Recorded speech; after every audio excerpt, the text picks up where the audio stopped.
Кыргызстан өзүндө болуп жаткан кабарлар менен улантабыз. Бишкекте шаардык өнүгүүсүнө багытталган шаарлар форуму өтүүдө. 2 күндүк иш-чарага Испания, Казакстан, Латвия, Украина, Тажикстан, Армения урбанист адистери келишкен.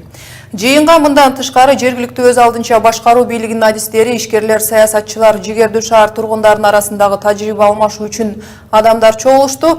Алар борборду өнүктүрүү жана муниципалдык башкаруунун кесипкөй адистери менен биргеликте турак жай курулуштарынын экономикалык өнүгүүлөрдү талкуулашты. Ошондой эле өкмөттөрдү дотациядан чыгаруу планы 10 жылдан бери талкууланып жатканы айтылды. Каналарды ачуу, жерлерде жанагы бизнес структураларды көбөйтүү, ошолорго жумушчу орундарын түзүп берүү боюнча мындай жакшы программаларды иштеп жатабыз. Мына ушул программалар иштей баштаса, мен ойлойм, жанагы шаарга убактылуу көчүп келген биздин жарандарыбыз кайра райондорго, айыл жергелерине барып өздөрүнүн жашоосун улантат деген ойдобуз да.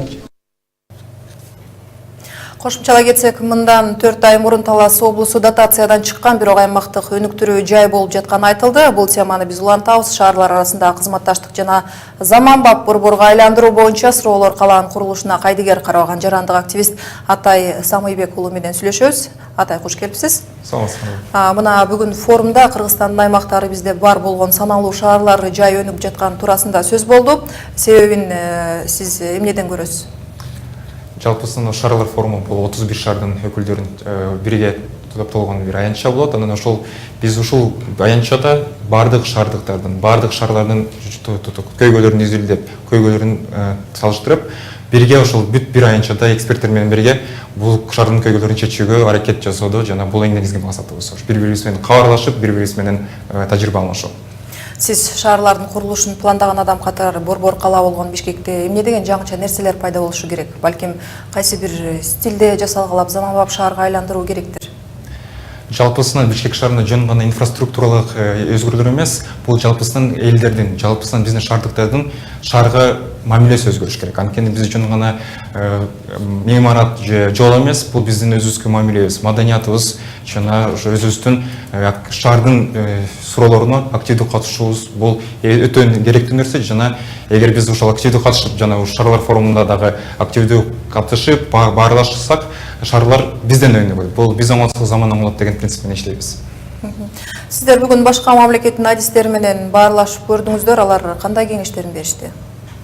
Жалпысынан айтып кетсем, 20-га жакын чет өлкөлүк серепчи келген, жана ал көптөгөн ар кайсы темалардан болчу. Бир нечеси бул архитектураны өзгөртүү, архитектура билим берүү системасын өзгөртүү, жана жалпысынан муниципалдык кызматта эл менен кандай иштеш керек, бири-бири менен кайсы системада иштеш керек, бул көптөгөн ар кайсы темалар бар болчу.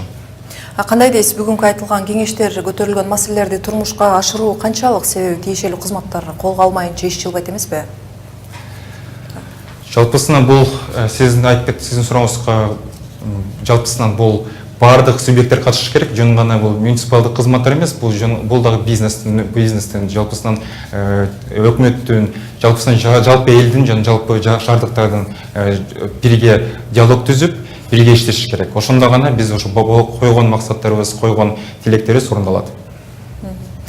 Маегиңизге рахмат. Бүгүн шаарлар форумунун катышуучусу жарандык активист Атай Самыйбек уулу калааны өнүктүрүүнүн жолу болуу тууралуу оюн айтып берди. Ийгилик каалайбыз. Рахмат.